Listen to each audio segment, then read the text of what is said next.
Audio Jungle.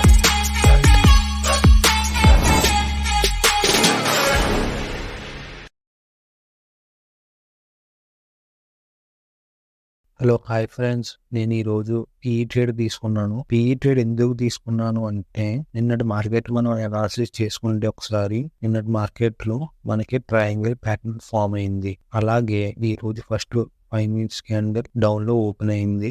దాని తోడు ఈ రోజు గ్యాప్ డౌన్ కూడా మంచి గ్యాప్ డౌన్ ఓపెన్ అయింది. కంపల్సరీగా రీటెస్ట్ చేస్తేనే ఈ రోజు నేను పీఈ ట్రేడ్ తీసుకుందామని చెప్పి ఫిక్స్ అయ్యాను.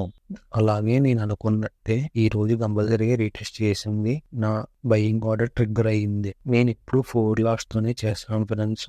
ఒక లాట్ లో వచ్చి 15 క్వాంటిటీ ఉంటుంది. నేను 4 lots తో చేస్తున్నాను కాబట్టి నా దగ్గర 60 క్వాంటిటీ ఉంటుంది.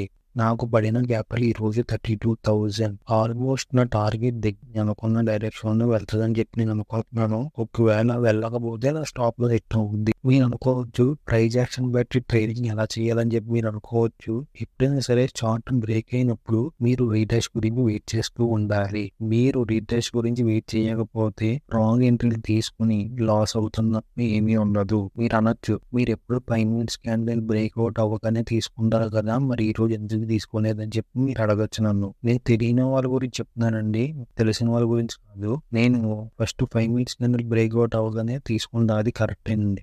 దానికి కొన్ని పారామీటర్స్ ఉంటాయి, అది ఫుల్ఫిల్ అవుతేనే తీసుకుంటాను, లేదంటే తీసుకోనండి.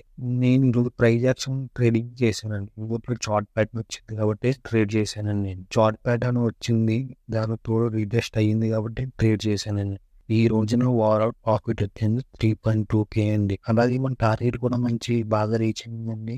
ఇంచుమించు ఒక 30 minutes రీచ్ అయిందని మన టార్గెట్ కూడా బాగానే రీచ్ అయింది. అసలు అయితే స్కాల్పింగ్ ఇంకా తక్కువ ఎన్నో రీచ్ అవ్వాలని, అది చిన్న చిన్న ప్రాఫిట్లు పెట్టుకుని ఇచ్చేస్తారండి. అది thank you friends for watching this video. Like, share, subscribe to my channel.